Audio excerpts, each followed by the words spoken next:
Apa yang membuat kita kecewa pada kehidupan ini? Karena kita berharap pada manusia, bukan berharap kepada Allah. Kita berpikir ketika kita sudah baik kepada seseorang, lalu orang itu akan membalas kebaikan yang sama kepada kita. Tidak seperti itu rumusnya, Pak. Terkadang ada orang yang sudah kita bantu berpuluh-puluh kali, ketika kita sekali saja minta tolong kepadanya, dia tidak membantu kita. Apakah dia salah? Tidak, yang salah kita. Kenapa? Karena kita berharap pada manusia. Apa yang dikatakan oleh Sayyidina Ali, aku sudah melewati semua kepahitan, dan pahit yang paling pahit itu aku rasa adalah ketika berharap pada manusia. Ketika engkau berbuat kebaikan, lakukan saja semuanya. Perbuatan baik itu niatkan, ikhlas kepada Allah. Kenapa? Karena kita yakin, "Wa may ya'mal misqala dzarratin khairan yarah, wa may ya'mal misqala dzarratin syarran yarah." Siapa yang berbuat kebaikan, ada balasan kebaikan padanya. Yang berbuat keburukan, balasan keburukan baginya. Berbuatlah yang terbaik dalam kehidupan ini. Lakukan yang terbaik yang kita bisa dengan daya mampu kita. Dan jangan berharap dibalas oleh manusia. Karena terkadang yang sudah kita berbuat baik kepadanya, dia sanggup menzolimi kita, dia sanggup menyakiti kita. Tapi yakinlah, perbuatan baik itu sudah balasannya, sudah disiapkan oleh Allah. Bahkan terkadang dia datang dari jalan yang tidak kita sangka-sangka. Contoh yang simpel saja, ada orang susah, datang ke rumah kita minta tolong, "Pak, utang uang." Padahal kita juga susah, kita utangin, Pak. Dia janjinya seminggu, karena uang kita ini belum dibutuhkan, butuhnya cuma bulan depan, kita kasih. Lalu kita tunggu seminggu, kita tunggu 2 minggu, kita tunggu 3 minggu, tak juga ada. Bahkan ketika kita di puncak keputusasaan, sudah sebulan kita butuh uang itu, kita menagihnya, putus silaturahim, bahkan kontak kita diblokir dia, Pak. Tapi yakinlah, Allah datangkan balasan itu perbuatan baik kita, mungkin bukan dari dia, tapi dari orang lain yang Allah ringankan langkahnya untuk menolong kita dari kesulitan. Kadang Allah beri kita banyak kenikmatan dalam kehidupan ini, tapi kitanya saja yang kurang mensyukuri nikmat-nikmat itu. Kalau Allah ambil nikmat mata kita dan kita tidak bisa melihat, yakinlah diganti dengan uang 200-300 juta pun kita tidak ikhlas mengambil, mata kita tak bisa melihat. Kalau Allah ambil kedua kaki kita, diganti dengan 200-300 juta pun kita tidak ikhlas. Apalah artinya punya uang, kita tak bisa berjalan. Bahkan, andai Allah cabut nikmat kesehatan pada diri kita, walaupun diganti dengan uang 1-2 miliar, kita tak mau. Kenapa? Karena sehat mahal. Berapa banyak hari ini orang yang sakit pingin sehat, bahkan mengorbankan segala hal yang mereka punya demi membeli mahalnya obat. Nah sekarang kita, Pak, dikasih Allah sehat. Sekarang Allah kasih kita kesempurnaan fisik. Nah kenapa kita tidak ingin berjuang dan berkorban untuk berterima kasih kepada Allah dengan segala nikmat yang Allah berikan kepada kita? Maka besarkan agama ini sebagai rasa syukur kita. Allah kasih kita kesempurnaan fisik dan Allah kasih kita kemudahan dalam mencari rezeki. Jujur saja, Allah kasih kemudahan kepada kita hari ini bukan karena ibadah kita. Banyak yang lebih solih daripada kita tapi miskin hidupnya. Banyak orang yang lebih beriman daripada kita tapi kekurangan hartanya. Allah kasih kita kemudahan dalam hidup. Allah kasih kita kemudahan dari mencari rezeki, bukan karena kesolehan dan keimanan kita, tapi karena Allah percaya menitipkan itu kepada kita. Tapi pahami satu hal, suatu hari Allah akan minta pertanggungjawaban dari apa yang Dia titipkan kepada kita.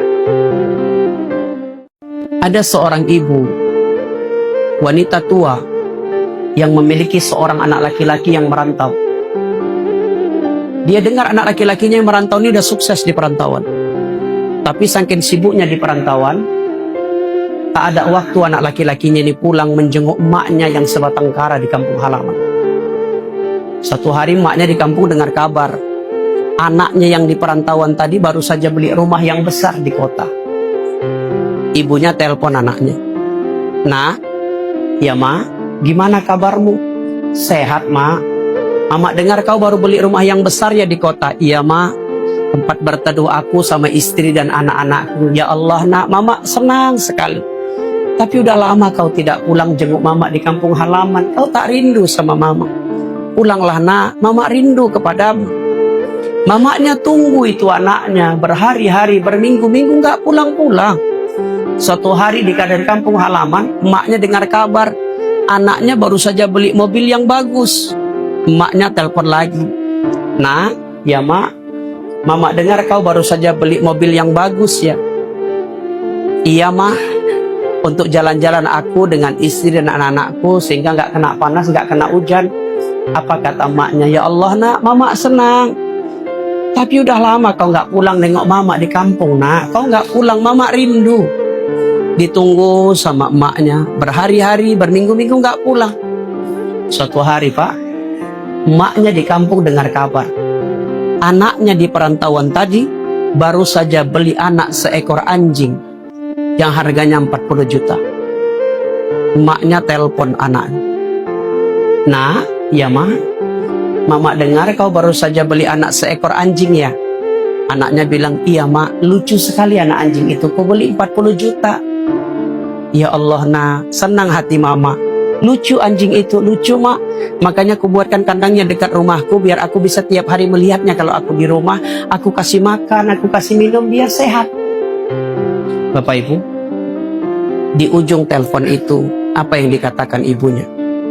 Ibunya berkata, nak, seandainya mama bisa kembali mengulang waktu, mama akan memohon kepada Allah.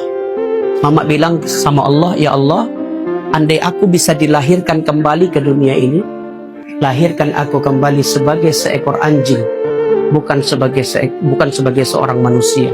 Kenapa? Walaupun aku seekor anjing, anakku peduli. Daripada aku sebagai manusia tapi anakku nggak peduli kepada aku. Apa artinya bu? Orang tua ini merasa sunyi tak ada anaknya, merasa tak ada harganya kalau anaknya tak peduli padanya.